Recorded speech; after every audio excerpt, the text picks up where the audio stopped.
Prefer Robert, Rob? Do you have a preference? Robert. Robert? Robert Yeah. Levertis Bell, say the whole thing like a Tribe Called Yeah. Yeah. Robert. Robert is fine. There's a lot of disillusion and lack of hope when it comes to the belief that anybody running for political office right now has any form of humanity, has any understanding of what the people want. And even if they do understand what the people want, how are we supposed to trust that what we desire is what you're going to fight for? Especially once you're in office and we no longer have control, at least for 2 years, as to whether or not you get to remain in office. So with that, I started this podcast to try and showcase a lot of individuals who I think could do a lot of good. Do I think elections are the thing that's going to save this country? No. But do I believe that getting the right people in the right places for the right time is vital? I do also believe that. So with that, I just kind of want to start things off with you kind of talking a little bit about yourself. I know you're running for, I believe it's District 43 in Kentucky. Yep. Awesome. Kentucky State House, yes. Yeah. So for anybody who's not really familiar with the difference between running for the House and the state versus Congress, there could be a little education lesson here if you want to share a little bit about what that position is and maybe a little bit about you and why you started running. Yeah. So Kentucky State House is one of the bicameral bodies in the Kentucky State Legislature. So when I say bicameral, I mean there are two major chambers in the Kentucky legislature, much like it is in the U.S. legislature. We have the House and we have the Senate in the U.S. Mhm. For anything to pass, it has to pass both houses, or sorry, both chambers, so the House and the Senate. The same is true in Kentucky for passing state laws. So I'm running for District 43 of the Kentucky State House. It is the larger of the two bicameral bodies in the Kentucky legislature.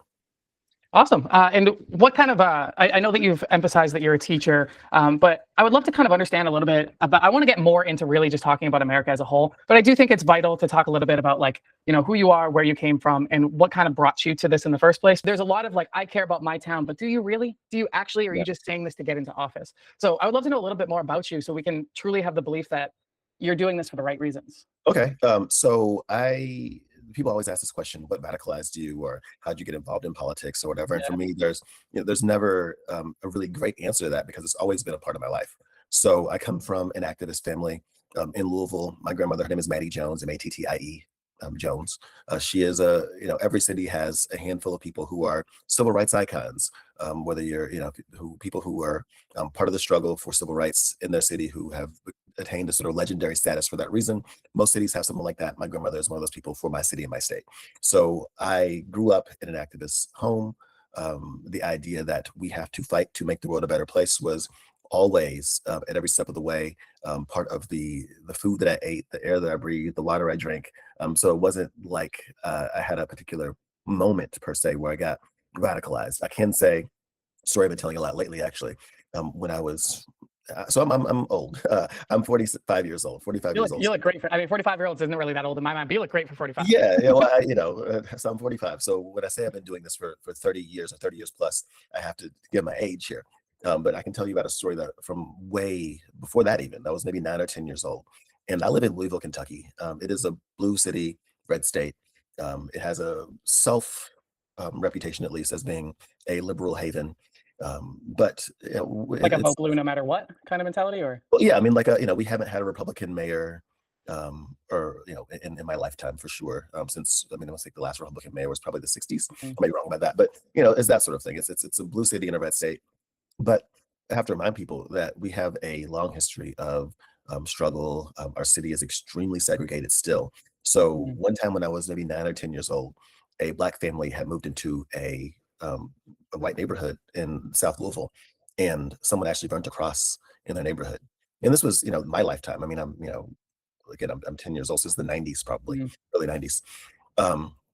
And my grandmother and some other people marched in the neighborhood to say that, if you do that, this is not those times. We won't succumb to terror. We'll react to terror and with the show of force from the community. So we did this, and we're marching through the neighborhood. And I remember as clear as yesterday, this old man, this old white guy, he pulls out a shotgun from his front porch and pointed it at us. And I remember asking my grandmother, I said, "Hey, I'm scared. I'm a kid. I'm scared. Is he going to shoot us?" And she was like, "Hey, don't be scared. There's nothing that man or any of these people can take from us that we can't win back." And that was, I won't say it was a radicalizing moment, but it was a moment that made me really lose any sense of hopelessness. Yeah. And I've operated my entire life based on the idea that we actually, despite the circumstances, and that they're really dismal right now, and they've been dismal at different points in the past, but despite the circumstances, we'll always be able to win back whatever we lost, and hopefully eventually go on the offense and win the world we actually deserve. I truly believe that. So first off, a very powerful moment that it's funny because as a white individual, it's like I'm sure there are so many individuals that are Black who have very similar stories to what you're talking about these moments of fear, moving into a neighborhood, whether it be the understanding of the HOA or the ghettoification of America, and all these different things. The thing that stands out to me most in what you're saying is that you said that you guys have been a liberal safe haven for as long as you can remember, right? Well, when people think of a liberal safe haven, they picture a place where constituents fight against those things. But as you stated, you still feel like there is aspects of segregation that are within your area that you guys are struggling with, let alone the 90s to now. How does that kind of tie in your mind to how a lot of blue-leaning individuals are very skeptical to have the belief anymore that Democrats and liberals are actually on the side of justice and not just rainbow capitalism and putting band-aids on things to make it look like they're doing more. Because that's what I'm hearing right now is like, you're in a place where most people would think is a liberal safe haven to be a place where Black individuals don't have to live in fear. But this is America. And I would like to get your thoughts a little bit on that. Growing up in a blue area, probably surrounded by people telling you you're safe around them, you're safe around this. And I'd like to know a little bit more about how you feel. Well, I, like I said, this is a liberal city. I mean, it's all relative, but most cities in the United States are actually still quite segregated. That on a segregated infrastructure, and our city is especially that way. So I was always able to see both sides. I definitely have seen what it's like, say, outside of Louisville and much of the state of Kentucky, especially growing up, or in rural areas of Indiana, which is right across the river. I know what it feels like to be in a place where you feel unsafe for reasons related to your identity. But also, I know what it's like to be unsafe simply because the neighborhoods we live in have been historically, fundamentally disenfranchised, disinvested from. People that I know, people that I cared about were victims of gun violence. I mean, it happens. I still, just earlier last summer, someone was murdered in front of my house. A kid who I watched grow up since I moved to this neighborhood in 2015. He was killed, right in front of my house. So when this idea that anywhere is safe for everyone is not something that very many people in this country can hold to their hearts. There's a lot of places that are extremely unsafe in many ways. Now, all that said, when you talked about skepticism that people have towards liberals, towards Democrats, et cetera, whether they're going to fight for them, I think not only is that skepticism well-founded, it is something that I absolutely believe in. I say all the time that if the Democratic Party in this state, this country, really truly believed in the things that it sometimes espouses, really truly believed in building power for working class people, then everyone would know that. We wouldn't likely have the extreme disparity we have right now between working class people in this country voting against the Democratic Party. If they actually stood for giving power to working class people, this would not be a question. And so the skepticism that people have regarding the Democrats specifically is extremely well founded. Now, I would say, to that end, the Democratic Party, as I understand it, as it to be, is a party that is a mishmash. There's corporate donors, real millionaire billionaires who operate in one sphere of influence in the party. There is also a sphere of NGOs, non-government organizations, that operate within the party that have some deal of power, not as much as the billionaires do, but some institutional power. And then, of course, there are these various coteries of political celebrities around whom some other institutional power is built. And then way lower than those three spheres, the financiers, the political celebrities, the NGOs, you have the normal everyday people who are looking to the Democratic Party to actually represent their interests. And what they find is that the interests of those other three groups takes precedence every single time. And that's been the story of this country, for 50 years. So to that end, I absolutely think the Democratic Party deserves all the skepticism that people have towards it, as far as its willingness or even inclination towards fighting for the needs of working class people. Do you find that the Democratic Party is something that can be reshaped, revitalized, reinvented? Like when it comes to it, again, that's a lot of what this podcast is about, is trying to really get to the root of, if we were to get the right people in the right places, will the system even allow us to move the way that we want? Things like the Mamdani effect are showcasing that we can make things happen. Things like the Fetterman situation is showcasing that we sometimes it's not always going to work.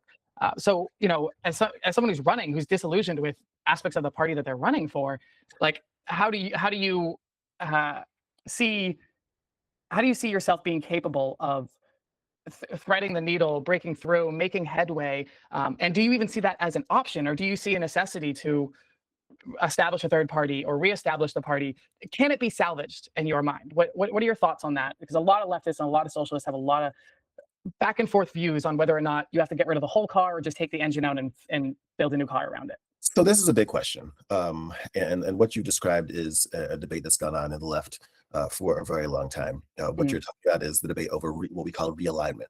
Can the Democratic Party be realigned towards being a party of the working class, not a party of those financiers, not a party that is run by these NGOs who are also run by these financiers, but and the billionaire class? But can it actually be realigned towards being a party of the working class, or do we need to have a strict break from that party apparatus? The idea is that no, this party can't be realigned. It is too fundamentally corrupt. It is structurally incapable of being that sort of party.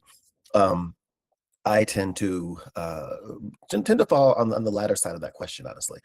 Now, I think we have to run some experiments. We haven't had, so I'm a proud member of the Democratic Socialists of America. I don't think you said that already. DSA, we're just, as of today, 98,000 members, closing in on 100,000 members nationally. The DSA has taken a stance that we call the dirty break.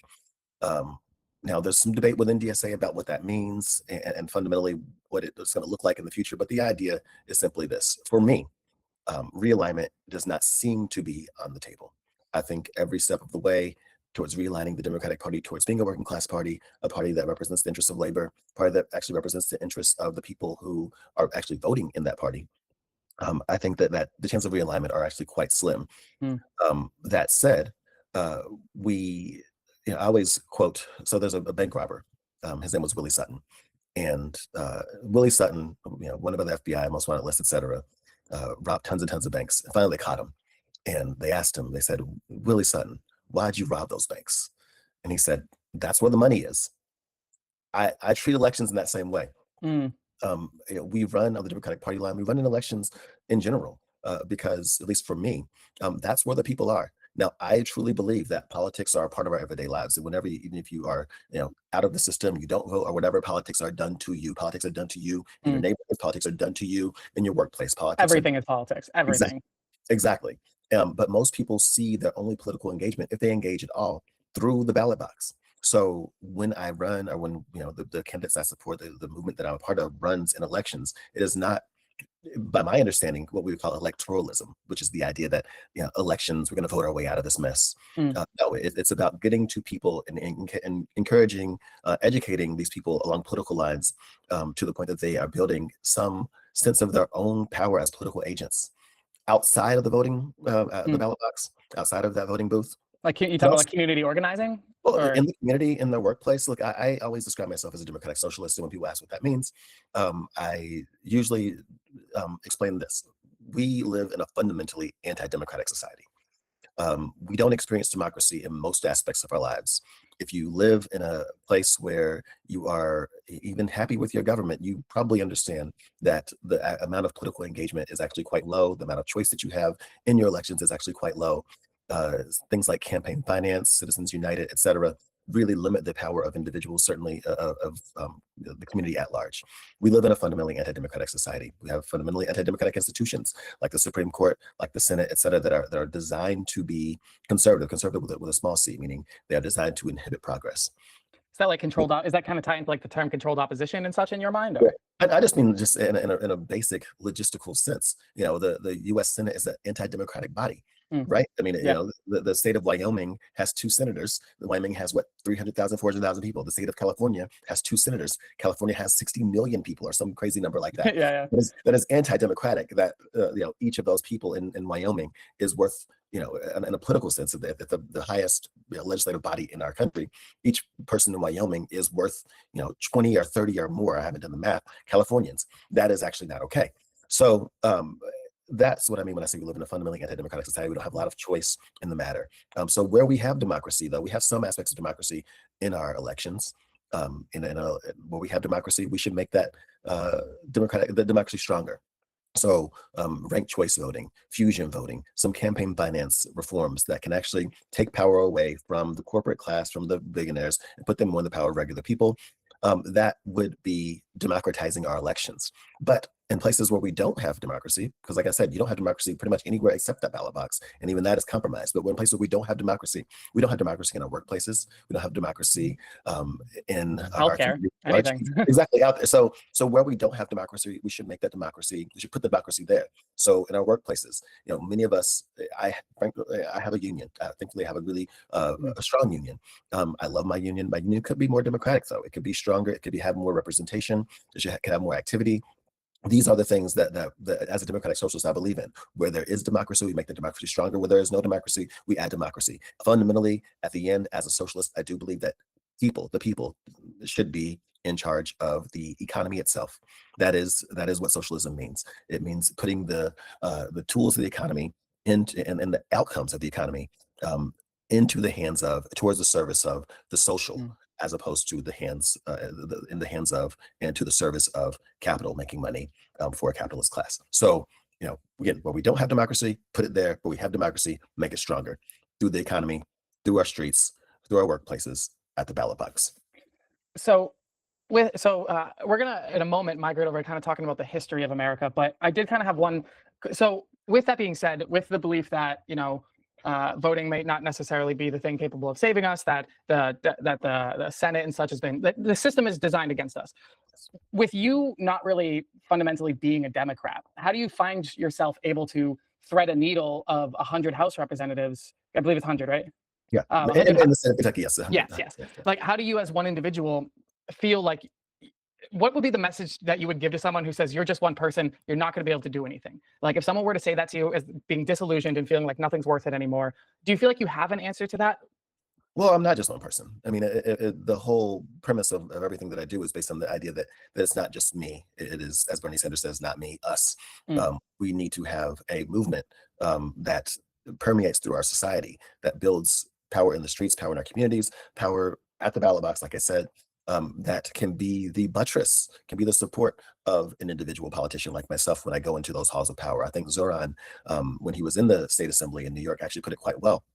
He said basically this. He said, when I go into those halls of power, and I'm going to paraphrase, that when I go to those halls of power, I know that I'm just one person, but I know that I have a movement behind me. I know that when I'm in a room, it's not just me. There is the now 100,000 members of my organization, Democratic Socialists of America, behind me. So I never really feel alone in a room. That said, there are going to be votes, and I'm going to lose some of those votes. I have some allies for sure in the Kentucky State House, but even then, those allies and me, if I were to win, we don't account for half of the people in the State House. So we're going to lose some votes. The message that I would give, though, is that this is a long-term generational project, especially in a state like mine in Kentucky, where as a minority party, that is, we have to think long-term. Now, I was just saying this earlier. In this world we're living in right now in the United States, when I hear people say things like, you guys are too small, there's too few of you, your agenda is too far-reaching, you can never change anything, I tell them to look around them. Because the reality is that 20 years ago, this is what we were saying about the extreme right.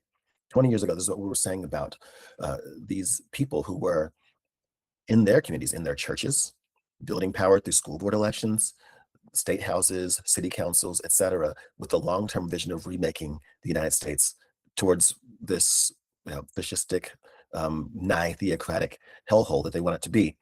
And you see it on a state level heavily. Like they say Rhode Island is always blue, but the towns themselves, the school boards, it's a different story. So they made a lot of progress, the right wing, through precisely the sort of organizing that the Democrats have been capable of doing, or don't have the logistical or structural ability to do. But I do think that my job, in addition to fighting back bad bills, trying to stop the harm that the right wing in the state is trying to inflict upon our citizens, the constituents of my district, that is the big part of the job, fighting the bad bills. But we also have to do some agenda setting, saying these are short, medium, and long-term goals for turning the state around. And only when you have an agenda can you get people to sign on to it. So, and again, like I said, it's a generational project. It's not just me. It's going to have to be hundreds of thousands of Kentuckians and millions of Americans doing this. But I think we're making some headway there.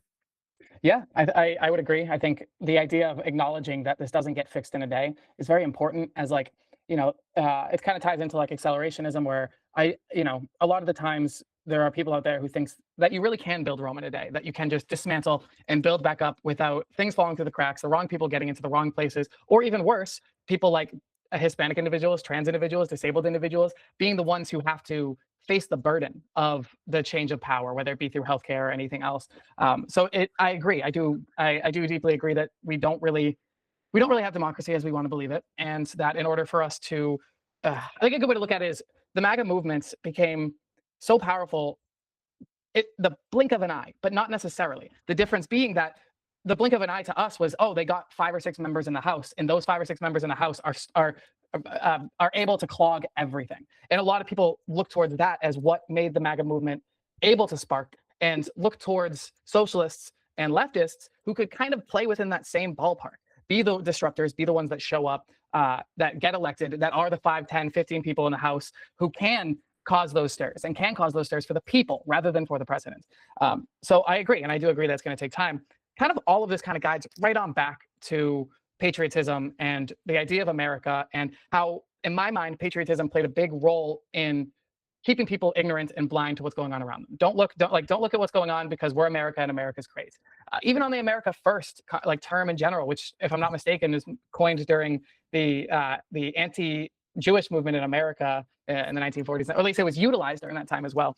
So a lot of the times I witness that patriotism is more or less a facade used to keep people feeling like what they have, whataboutism, what they have here is better than what's in that other country, so you should just accept it. I want to dive a little bit specifically because a lot of my followers feel that people running don't necessarily feel comfortable saying what their full belief is, because of this feeling that if you're not patriotic constantly, you're not going to win your election. When in actuality, that's just not how it works. That's the disillusion, So diving into a little bit, like, do you believe that? I'll ask a straightforward question. We'll go from there. Do you believe that America at any point was built or being changed specifically for the working class? Or do you think it's always been about industrial revolution, invention, capitalization, and everything else in between? Well, I think, well, first off, no, I mean, the United States was never built to represent the interests of the working class. I don't think that's a even open question. We have, I mean, from the very beginning, the people who were responsible for the revolution were, agricultural millionaires, at least the modern day equivalent of such, slave owners, many of them. Others, I don't want to paint with too broad of a brush, because the history of the early colonial United States is actually quite politically interesting. But representing the interests of the working class, absolutely not. To this question of patriotism, though, I do have to say some really amazing things have happened in this country. I think the struggles for freedom in this country have inspired the world in many ways. I think that even the flawed nature of the American Revolution had just those principles behind it, or the stated principles behind it, inspired people to take up the cause for democracy and freedom all over the world. And I think that's something that I don't know if it's necessarily something to be proud of per se, but it's certainly not something to discard entirely. Which is people oriented. That's not even Yeah. oriented around the politicians either. Once again, it's the people who inspire the. Absolutely. And so, yeah, to I guess your question, no, the United States was never built to represent the interests of the working class, and I'm not sure that structurally, from a political standpoint, that it could ever be that and still be the country that it is. How do you mean? Well, like I just said a minute ago, I mean, we have these conservative institutions, these anti-progressive institutions, these anti-democratic institutions that are fundamentally part of our government. The U.S. Constitution has some great things in it, but some things about the U.S. Constitution were specifically designed by the people who wrote it to be limitations on the power of democracy, the power of regular people. Again, that's why we have the Senate looking the way it does. That's why we have the Supreme Court looking the way it does. And then we don't even have to get into the power of the Fed. These are extremely anti-democratic institutions by design. So no, they were not designed to be democratic. They were designed to represent the interests of the working class.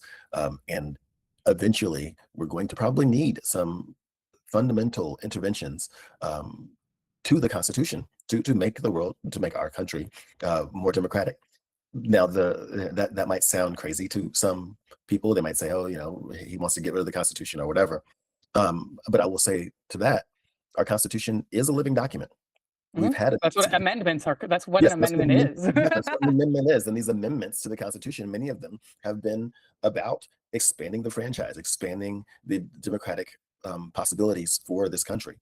Again, we can't take those things lightly because they are the consequence of hard-fought struggles by different people in different places in different times. Mm. And again, yeah, something to be not discarded, if not altogether proud of. Yeah, I think that kind of there are always going to be good things about I don't know, any country that has the capacity to house the millions and millions of people that we have and do cancer research and have all these different things. You're going to have things that you're proud of. But what I really feel like you acknowledged there, or at least touched upon, is that what we're proud of is the people. We're proud of the patriotism that the people feel. But from a governmental standpoint, it's almost like they've been doing everything in their power to keep us from being able to do these sorts of things. And do you feel like there's ever been a time in America where we were gearing towards something better for us that maybe got squashed, shut down, or a time in America where, like, what was it, after World War II? I believe I forgot what the tax rate was on the rich, but I know it was moderately high for a time being. Like, do you find that, like, those, if you believe that there are movements in the past that were going towards what you are going towards, why didn't they come to fruition? And do you have a thought on what squashed them? What did this? And was it what my following believes, which is controlled opposition? I would love to know your thoughts on any of that. So that's a really, really, really big question. Yes. I would say that, so in the past, say, 100 years, there have been two great periods in which the democracy in this country was able to expand. Our rights were able to expand. The welfare state was able to expand. That would be the New Deal and the Great Society. Roosevelt, post World War II. Sorry, Roosevelt. Sorry, pre-World War II, New Deal, Yeah. and then the Johnson administration, Great Society. And I would say that during those two times, the main mitigating factor to the power of the working class being able to win those great achievements, from the WPA to Social Security to the advances in civil rights that happened later. Mm. Those were the main mitigating factor. There was that the labor movement was strong and it was fighting during those times. Now, to answer the question as simply as possible, a fighting labor movement was disempowered over the course of the latter part of the 20th century. Its peak power was, again, I would say that period of time in the right before the Second World War, into the next decade or so, and then fell off as an institutional force, but still have a power within the Democratic Party for some time, and it still does to some minor degree. But by the time that Johnson rolls around and the Great Society rolls around, the labor movement is smaller.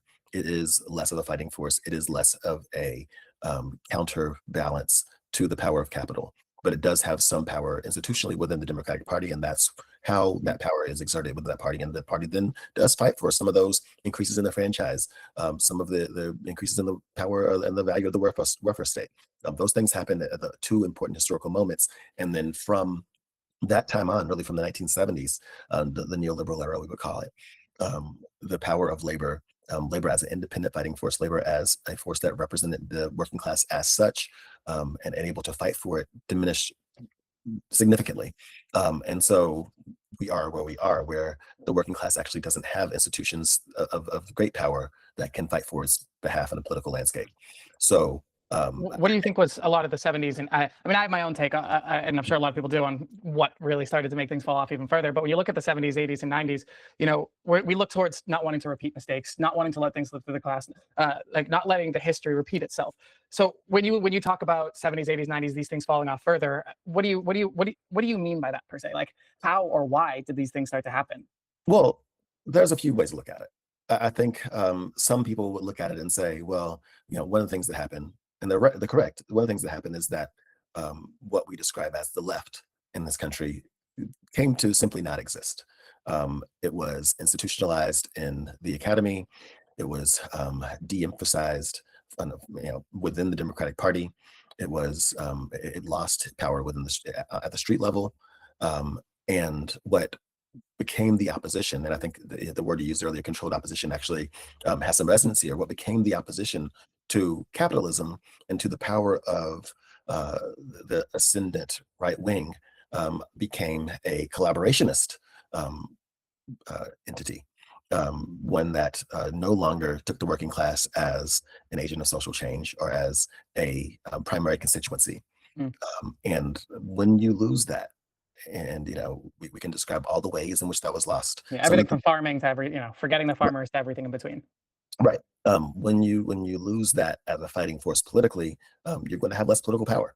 So that's one aspect of it. The other aspects of it, of that fall, have to do, I think, with changes in our economy, changes in the political landscape that simply led to a refiguring of what the political parties in this country stand for. The Republican Party, basically becoming a party of one side of capital, and the Democratic Party becoming a representative of another side of capital. There is no outside to that, and from an anti-capitalist perspective, at least, there's no outside to that has any real political power for 40, 50 years. So that's that. I mean, that's the broad view of the opposition stopped existing outside and inside of government. The left, as it were, became focused less on making these huge interventions into the lives of regular people, and more focused on what we might call social justice, which again has some. I'm not saying that the social justice is bad, but when you lose the idea that we actually can be working to build a world that gets everyone's needs met, you've lost something big. And so that's looking towards the symptom rather than the disease that's causing it in the first place. So I think that kind of paints a good picture into where your stances are on the foundation of America, and kind of why the people why we don't already have the thing we're fighting for right now, and helping us understand that you understand why that's the case. I want to dive a tiny bit into current, right this very moment, the obvious. So there are a lot of people who are now comparing the ICE movement to the Nazi movement, and comparing the Nazi movement to the Confederacy, and the belief that aspects of the Confederacy gave rise to Nazism, and Nazism gave rise to the MAGA movement we're seeing today. And I want to know a little bit about your thoughts of. So there are a lot of people who think we didn't really do a good enough job at really getting to the root of the problem of the Confederacy, and that if we don't prosecute and do everything in our power to really hold every aspect of ICE accountable, that all we're doing is putting it off for another 30 years while they raise a new generation with the same mindsets and the same thoughts. And what are your thoughts on how we don't? First off, do you believe that cycle as it stands, whether it be aspects of it or wholeheartedly the Confederacy, the Nazi to MAGA? And if you do believe aspects of it, how do you feel like we are capable of even coming out of this? Even if we get ICE off the streets, even if we abolish it, how do we, reach across the aisle? It seems like, MAGA doesn't want to reach across, and I know a lot of leftists have no desire to acknowledge them. But, without that, aren't we just fanning the flames further? And how do we not repeat the same process? So, no, I'd like to know your thoughts a little bit on the Confederate to Nazi to MAGA pipeline that people have been talking about. So once again, that's a huge question. Absolutely. So the comparison between the Confederates and the Nazis, I don't know that that's a strong comparison, actually. Sure.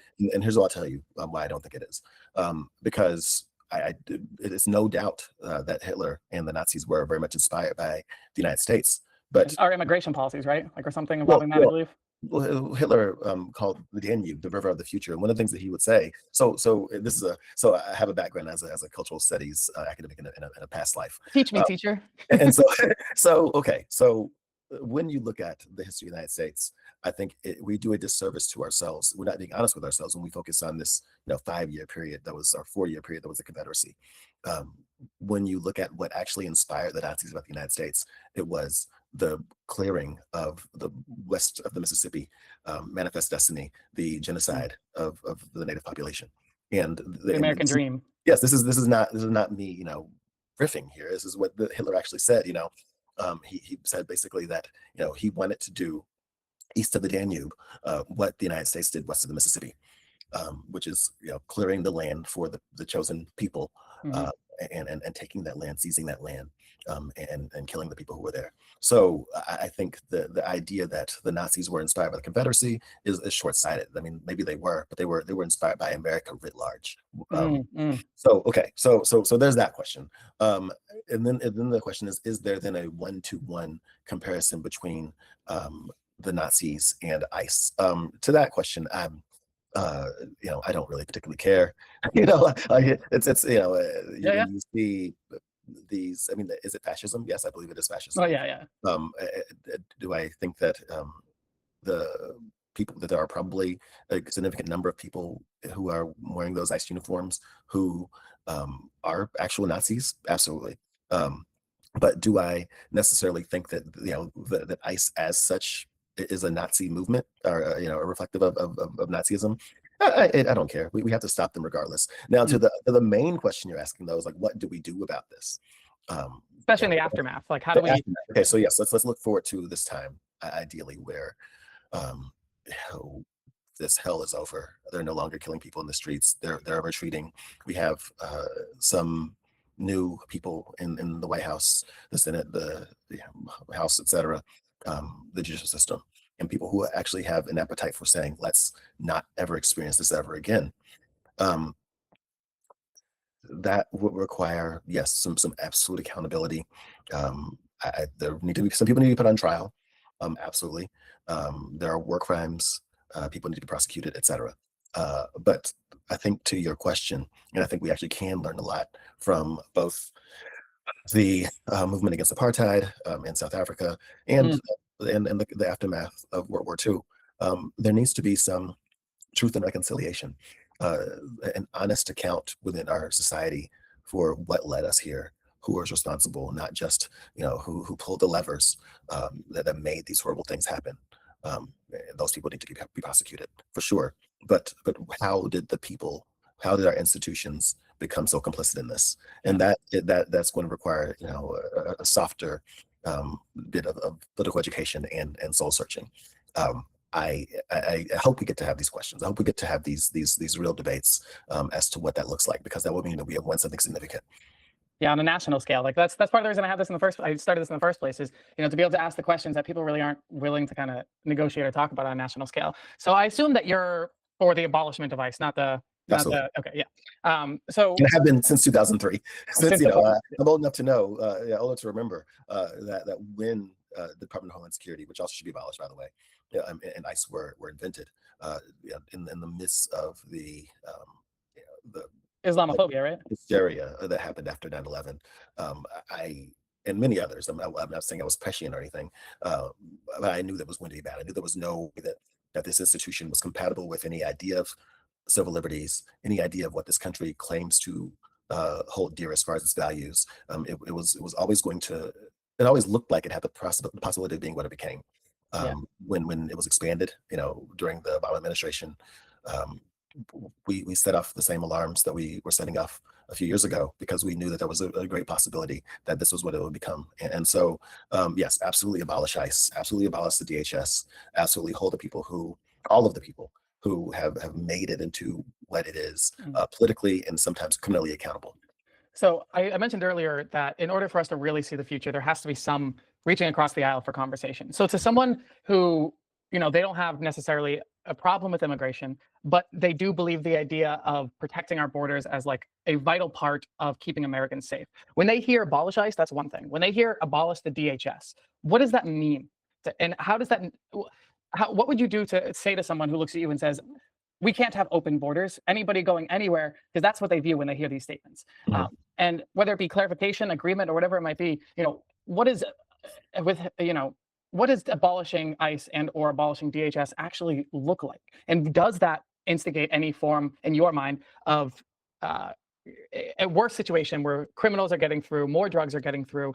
So even though we know that it's mainly Americans who go grab the drugs and bring them back, what would you say to someone who's petrified at you saying to abolish the DHS? Well, first off, these institutions are actually quite young institutions.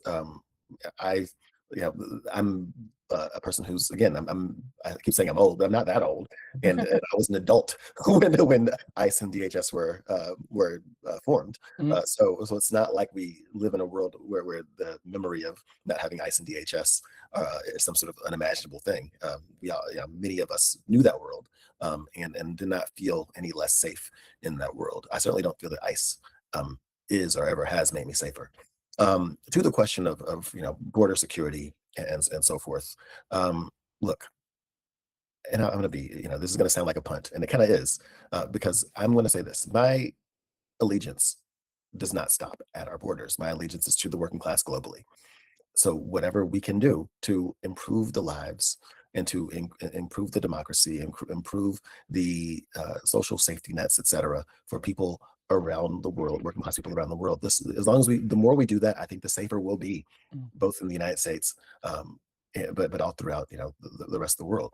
I truly believe that most of the people who are coming here to the United States without documentation are doing so because they believe that this is a place where they can live a better life for themselves, their families, et cetera. And I know this to be true.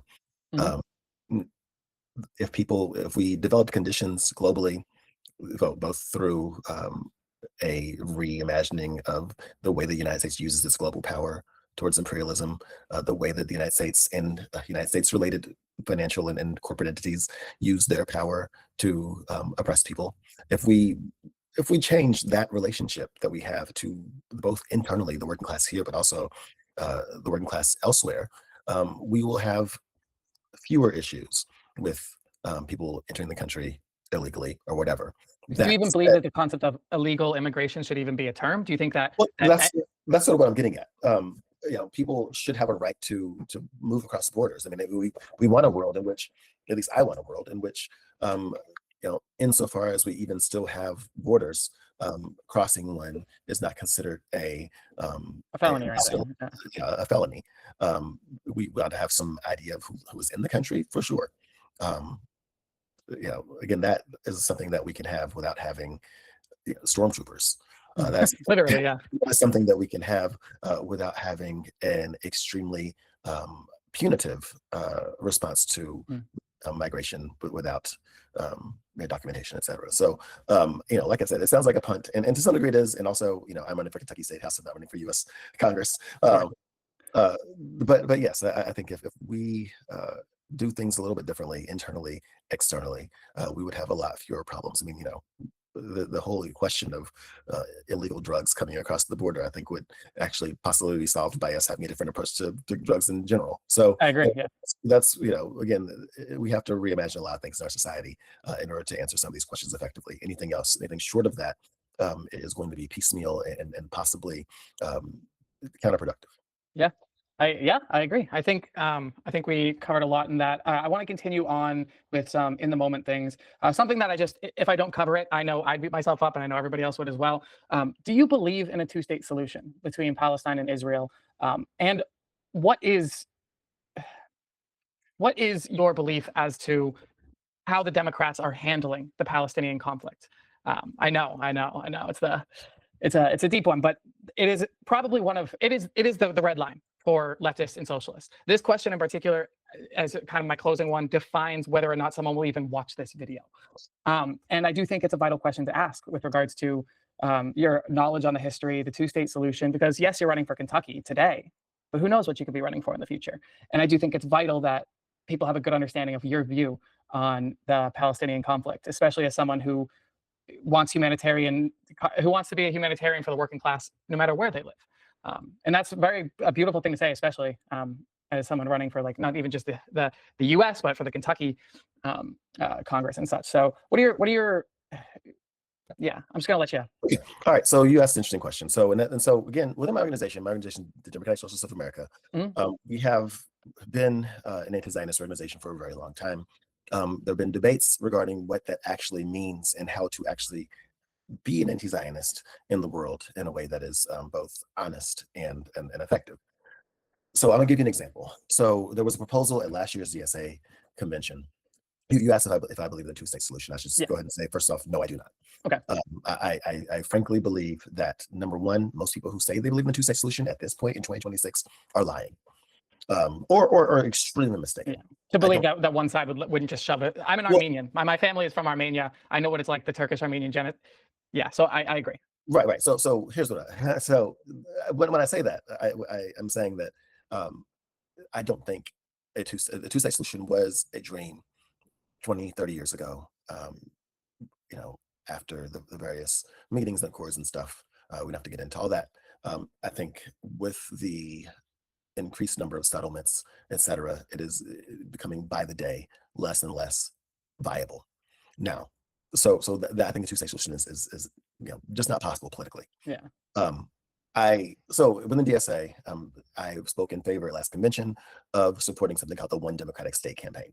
Now, the One Democratic State campaign is a campaign that comes out of Palestinian civil society that basically says, okay, we don't want two ethno states. We want one democratic state where that is founded upon principles of democracy, civil liberties. Everybody has the right to vote. Everyone has a right to social services. It's not an apartheid state, etc. And that's, I would say that as Americans, that I would like to leave the question of what the future of Palestine looks like in the hands of the Palestinians, and then Israelis who live there. Yeah, it's similar to my view on Venezuela with that. Yeah, I would like to leave it in those people's hands. But insofar as I have a choice as to where I want to put my advocacy here, I want to put it towards ending the occupation, ending the apartheid, and supporting those individuals in Palestinian and Israeli civil life who are trying to build a single democratic state there for a multi-ethnic democratic state. I should make that clear. I absolutely, to your point, do believe that there are genocidal forces on both sides of that conflict, and I don't want to support either one of them. There are people who are in Israel and in Palestine who are working along, just completely liberal democratic ideals, and we should be supporting those people into developing a single democratic state there. That's my opinion. So the One Democratic State campaign, I support them. I think that kind of ties into like how we try and remind people that Americans aren't the American government, Jewish folk aren't the Israeli government, and so on and so forth, and looking more towards the people and giving them the power rather than focusing so hard on the government side of things. And I've yet to hear that merger concept before. Obviously at this point, it feels like if there was a simple solution, we would have found it.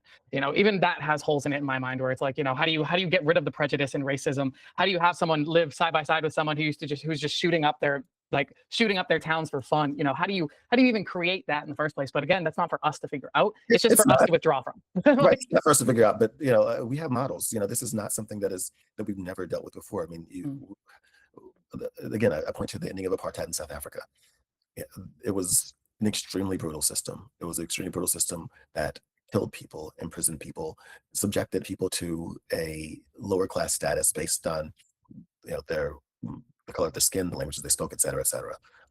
This is something that is not a one-to-one, but as close of an approximation to the conditions in Israel as we can imagine. Certainly the conditions in Israel before October 7th that we can imagine. And when apartheid ended, there was a Truth and Reconciliation Commission. Now, I'm not saying that South Africa is perfect or that they've recovered from this perfectly, but they did do some amazing work that we can hang our hats on a little bit. They wrote one, possibly still the best constitution ever written. They took an honest account of where their society is and where their society to go. Now, again, not perfect. In many cases, not even good. But it does provide some degree of roadmap towards people being able to live next to each other, as they did for thousands of years, by the way. People live next to each other, people being able to participate in the same civil society together without one class of people being subject to the other. I think that we can have that. Those things are possible. I believe in the human capacity for equality and democracy. I think that can happen here, it can happen there. I think there's actually nothing that we can say is especially inherent to the people who live in Palestine that says they can't do it. I think you're giving a really good take for the name of the podcast alone being Rebel with Hope. The idea that at the end of the day, you can find hope, and whether that be through logic, whether that be through comparison, whatever it might be, that one of the worst things that could happen is for us to completely snuff that out. I mean, rebellion's built on hope, and that's kind of what led towards this. I did have one more question, and I told myself that at the end of interviews, if there was a burning question in the back of my head that I felt like would be good to ask, that I wanted to just make sure I cover it. Earlier, you had brought up Obama and deportation, and I've recognized that a lot of Democrats are not willing to acknowledge what they will only acknowledge the positives of a democratic president. They're not willing to really dive deep into the negatives of what went on. And as a final question, I would just like to know your take on how deportation was handled under Obama, because I hear everything, the porter in chief, but I also hear the side of like he couldn't have done anything even if he wanted to because he was handed a system that wasn't going to let him. But obviously that sounds like a punt to me in general as well. So just as a final question, like, do you have any comments, concerns, critiques, or anything with regards to how the last liberal administration handled these types of things? Well, were you referring to the Biden or Obama? Or Oh, both? sorry. Yeah, I'm talking about Obama. I mean, technically either or, but Obama seems to be the hot topic that people use to compare to Trump. So we'll Yeah. say Obama. Okay. So first off, I'm a black man in America. In 2008, I looked in. I was already at this point a dyed-in-the-wool leftist, a socialist, but I didn't think that Obama was a socialist. But I did think Obama was someone who was close enough as a progressive and a black person being elected president of the United States for someone who lived the life that I live in the South of the United States. It seemed like it was a watershed moment, and I'm not afraid to say that I cried. But and not just that he did it, but that he did it in the way that he did it, building the mass movement of volunteers who believed in everything that he was saying. Cross platforms, working class, across the everything. That we could transform our society. So it is with that context in mind that when I am critical of Obama, that it comes from a place of having an extreme level of disappointment in not just how he was the deporter in chief, how he took the infrastructure that he inherited from Bush and expanded upon it. Again, this is something that the Obama administration absolutely expanded on. The DHS and ICE. But not just that, but when it comes to universal health care, the promises that we the promise that we had in hope and change in 2008, and seeing both the movement that put him into power be abandoned, but also the ideals that propelled that movement being abandoned. It was I know we were talking about hope here, but it was illustrative, and it made me, of all people, somewhat cynical. So I don't know if I'm answering your question. I'm saying, look, Obama was someone who came into office with a great deal of support from progressives, that he was going to do things that made the world a far better place for working class people, that he would have an immigration policy that was humane, that we would end up with something like universal health care that was worth having. And on all those fronts, that we would not have an ambiguous foreign policy. On pretty much all those fronts, Obama was an abject failure. And I'm willing to say that as someone who, again, cried in 2008. So, yeah, that's my answer. I truly wish that I lived in a world that was promised in 2008 when Obama was elected. And another thing too, we've learned a lot from Donald Trump, but one thing we've learned is that the president actually is a quite powerful person. The president can actually change our society in really profound ways. And and to that end, what we were told both during the Obama, but also during the Biden administration, but especially the Obama administration, when he came into office with majorities in the House and the Senate, we were told that there was nothing he could do, that these things that we wanted, when it came to healthcare, when it came to all sorts of other policies, that his hands were tied. Well, Trump doesn't have anything close to the advantages that Obama had, and Trump's hands seemingly aren't tied. So the president is actually quite powerful. Obama could have done more. And the things that Obama did, many of them are actually quite bad. They were his decisions. And so we have to take account of that as we assess our history and assess where we're going from here. Yeah, I think one of the saddest, most powerful comments I've heard came from John Oliver, that all of Trump's power stems from this simple expression: fuck you, make me. The idea of, is someone going to hold me accountable? And if they're not, laws only matter if there's someone to hold you accountable. And what he has clearly shown is that if the people around him aren't willing to stand up, who can? Who is even capable of it? And I think that plays a huge part. And I think the opposite spectrum of what you were saying about Trump would be the Mamdani effect, where about Obama, where Obama's saying, my hands are tied, I can't do this, yada, yada, yada. But he had so much more going for him on his side already than Mamdani had in the state of New York in the first month that he's been here. And yet we're able to witness him, like, you know, a lot of people are petrified that Mamdani was going to do that same thing, where he was going to be like, sorry, there's nothing I can do.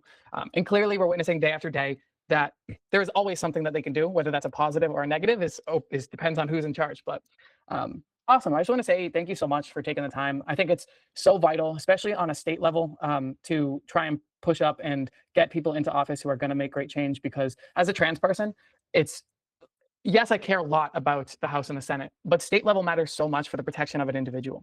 You on a state level have a better chance of protecting trans people in your state than your senator does in their state, because of your ability to actually be on the ground, boots on the ground, work through these things, to create sanctuary safe spaces, to do these type of things. And for the small disenfranchised communities, like the disabled community, the trans community and such, some of the most important people to prop up are individuals like yourself in my mind.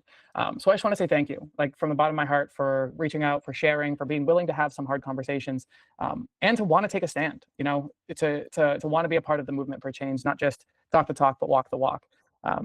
Yeah, I don't know if there's anything in particular that you wanted to state at the end or anything. You know, this is obviously going to be going to my following. So if there's a message or a statement that you want to say with regards to whether it be your campaign or your belief or anything, if there's any one last comment that you'd like to make to my specific following, now would kind of be that moment.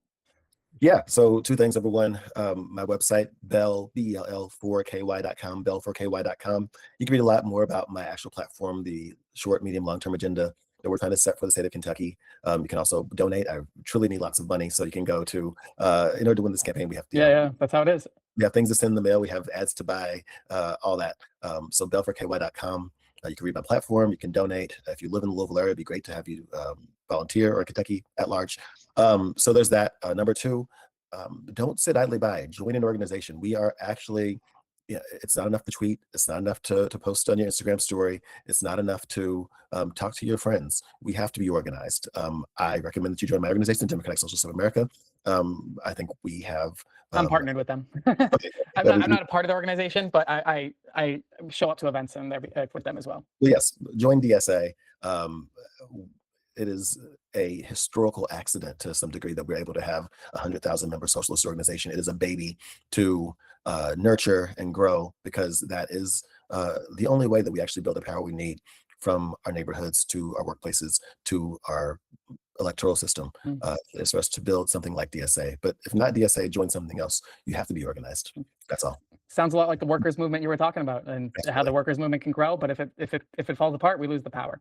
So thank you so much, Robert. It meant a lot to talk to you, and I wish you all the luck on your campaign and the rest. And here's hoping that you can become a House member that protects the people and makes me able to sleep at night as someone who reached across the aisle to try and talk to you, reached across a different state to try and talk to you and see what's up. So thank you so much for your time. I hope you stay safe, healthy, happy, everything you can possibly do. Yeah, enjoy the rest. Appreciate it. Yeah.